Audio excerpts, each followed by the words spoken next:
Shalom, shalom, je suis le prophète Bebel Kwaku, leader du NPJC, entendez par là ministère pour la puissance de la résurrection de Jésus-Christ. Je vais vous conter mon histoire.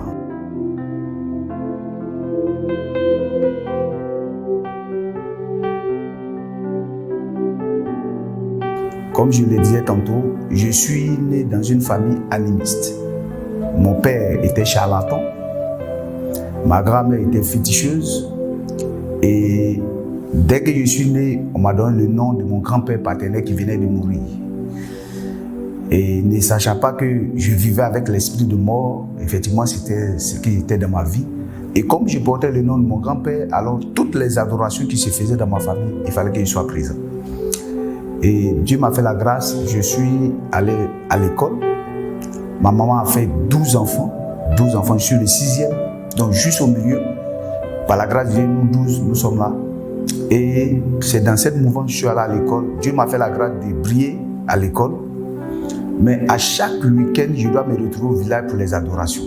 Parce que j'étais le grand-père. Donc on m'attendait toujours. Tant que je n'arrive pas, il n'y a pas de libation, il n'y a pas d'adoration.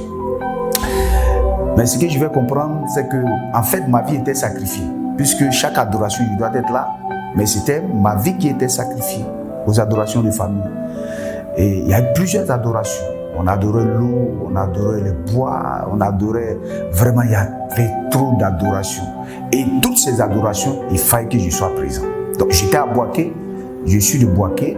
Donc, j'étais à Boaké ville quand je fréquentais. Donc, chaque week-end, je dois payer transport pour venir au village pour faire les adorations.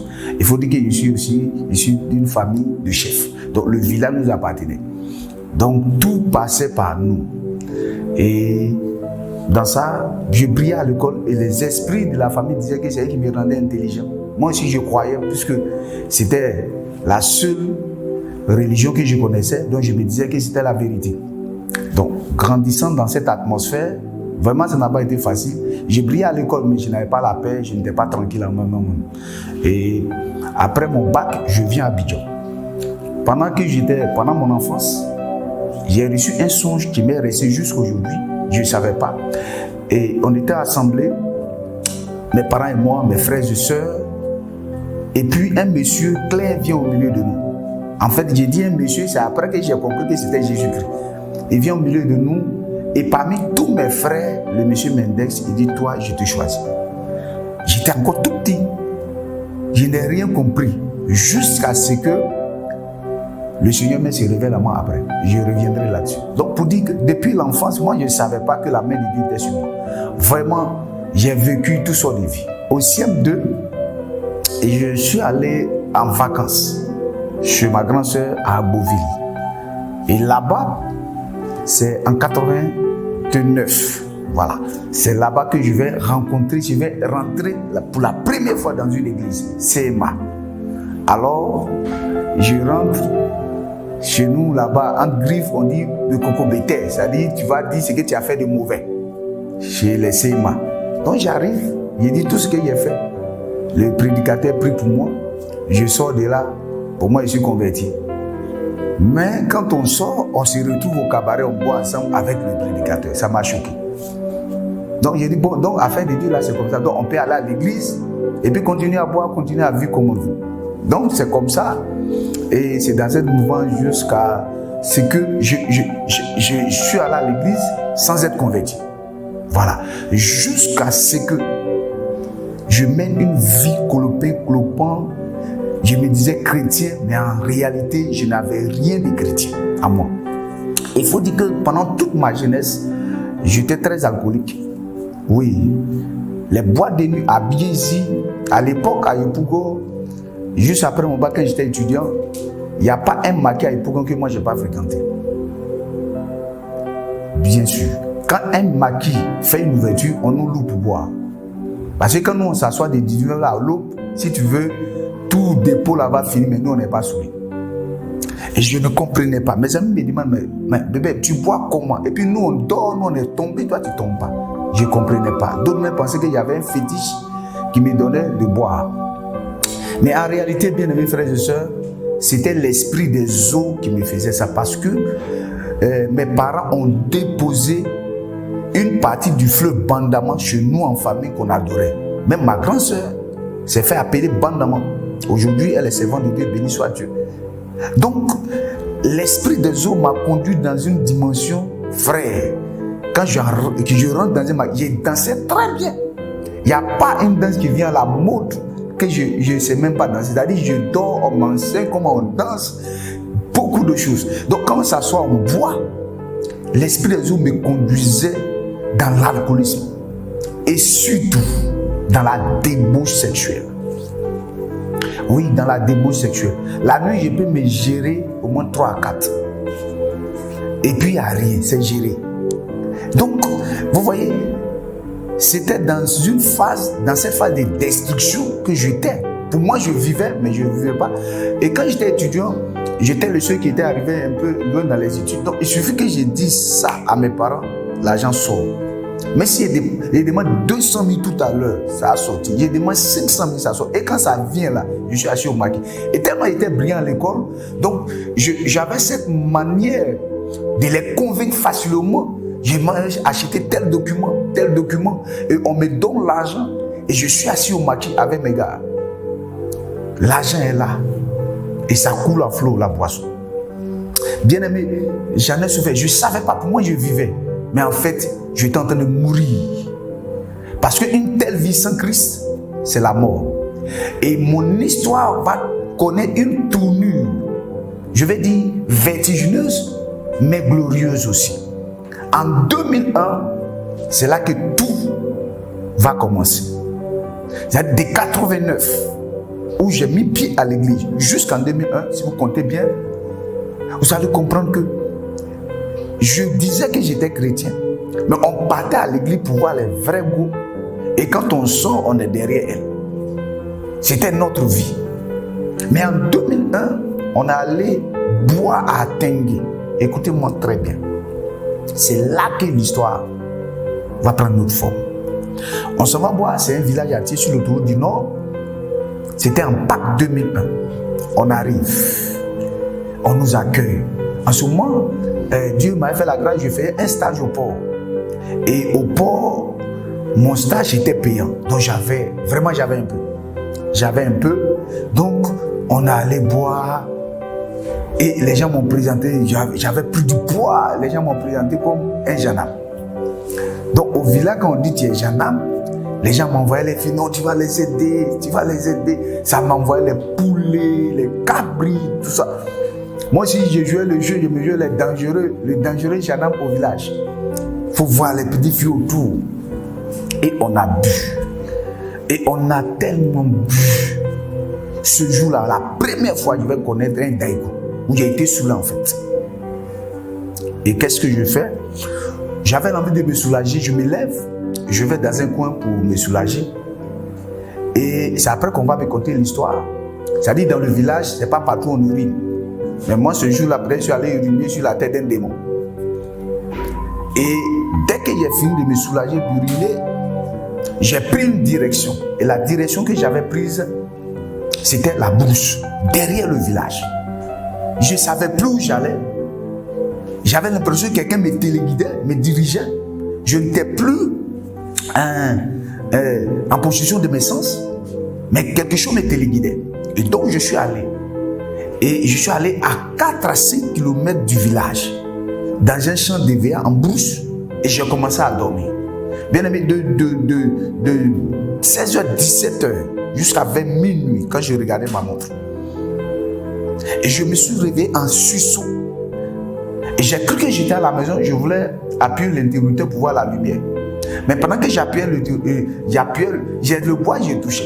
Alors, la première chose j'ai dit comme ça, Seigneur, où suis-je? Ça fait longtemps que je n'ai pas dit ce nom. Seigneur, où suis-je? Et je touche, je vois la lumière de la lune qui descend entre les feuilles des arbres. Je suis en brousse. J'ai dit, comment j'ai fait pour arriver ici? Je me suis posé la question, je ne sais pas comment je me suis arrangé en tout cas. Mais j'ai fait une prière à Dieu, j'ai dit à Dieu, j'ai compris. Pendant ce temps, pour la petite histoire, il y avait l'appel de Dieu sur ma vie, mais je fuyais. Jusqu'à ce qu'un fou me dise, toi Dieu t'a appelé, un fou. me disent, toi Dieu t'a appelé et puis tu ne veux pas l'accepter pour le servir. Je ne l'ai pas écouté. Partout où je partais, je me cache dans les coins de prière pour ne même pas qu'on me voit, mais on me déniche pour dire, toi, arrête tout, tu vas servir Dieu. Donc en 2001, où je m'entêtais, je suis allé boire. Et j'ai dit au Seigneur, si tu m'enlèves d'ici, je te jure que j'ai été servi.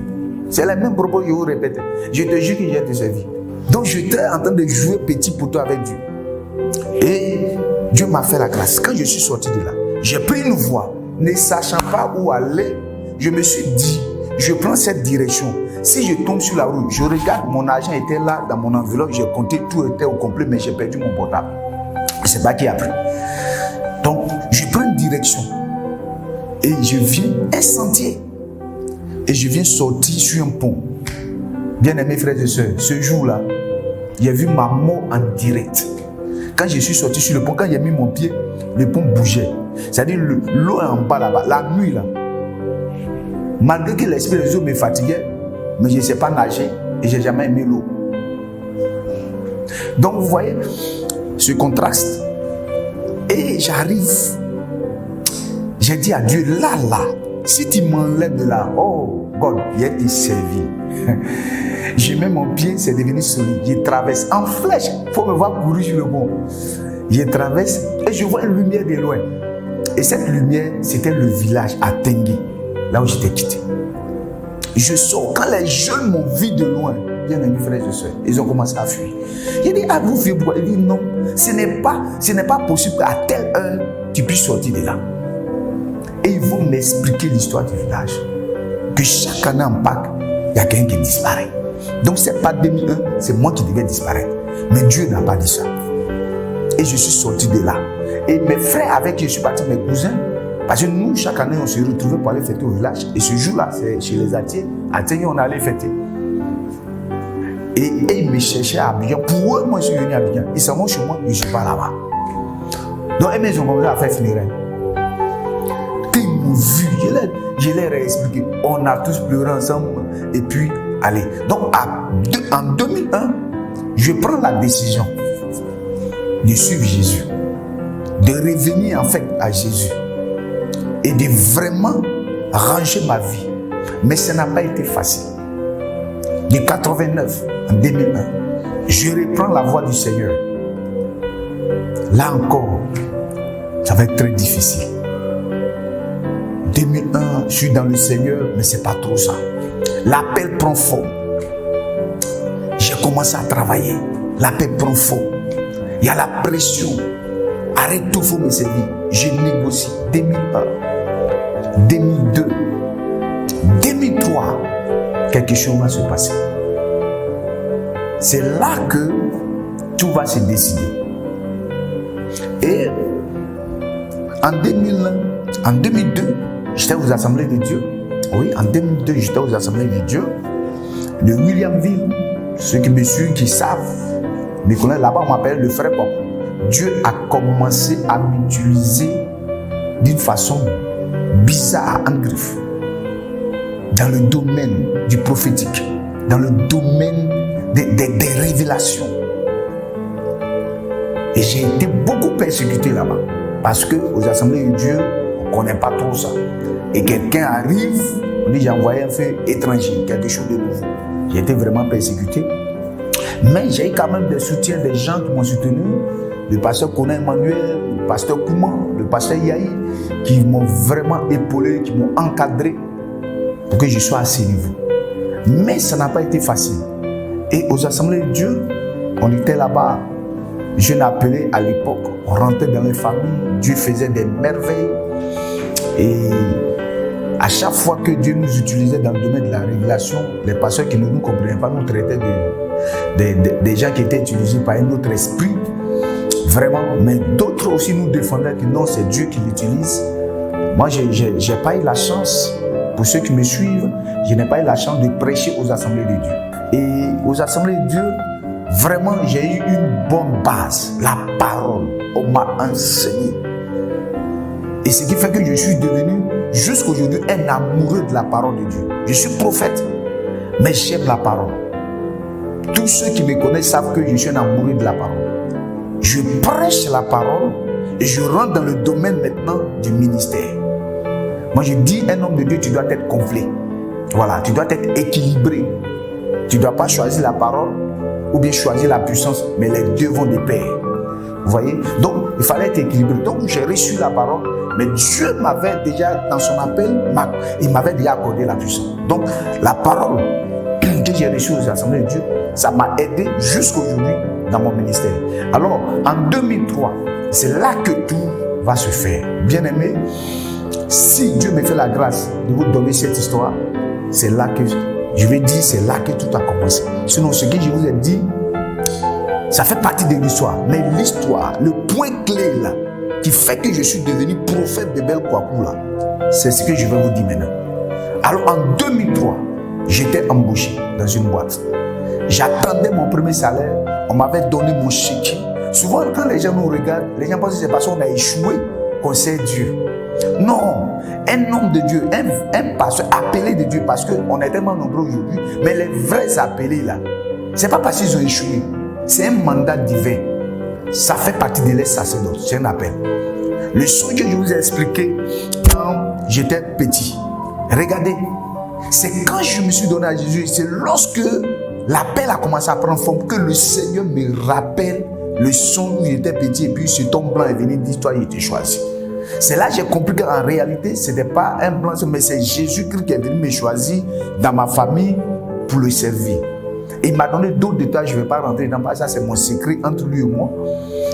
Et en 2003, bien aimé, j'allais toucher mon premier salaire depuis que je travaille, bien aimé, avec plein d'atouts à côté. Mon chéquier, jusqu'aujourd'hui, j'ai dit à ma femme, ce chéquier-là, je le garde. Le jour ça chauffe, je suis en train de donner mon histoire. Le jour ça chauffe, je sors, je dis, Seigneur, tu m'as dit de tout arrêter pour te servir. Mon chéquier-là, ça doit me donner là. Donc tu dois me donner là. Moi, j'ai dit, depuis Dieu m'a appelé, il a problème. Si j'ai faim, c'est toi. Si j'ai quelque chose, c'est lui. Parce que c'est lui qui m'a appelé. En fait, quand tu sais que c'est Dieu qui t'a appelé, tu dors tranquille. Et c'est comme ça, en 2003, mon chéquier est dans ma main. Ils sont en train de positionner mon salaire pour que j'aille retirer des choses pour manger. Bien aimé, dans la même semaine, quelque chose va se passer. Le 17 décembre 2003, c'était un mercredi. Je finis au boulot. Je faisais mes propres affaires. Je vous assure, j'étais dans le domaine des consommables. Ordinateur, photocopieuse, les encres, tout cela. J'avais des marchés, je livrais et j'avais toujours un peu d'argent. Ce jour-là, ce mercredi 17 décembre 2003, ma journée n'a pas trop marché, mais ce jour, j'avais au moins 30 000 sur moi. Je ne pouvais pas passer une journée sans argent. Et j'étais habitué à l'argent. En fait, mon problème, j'étais habitué à l'argent, donc j'avais peur de la galère.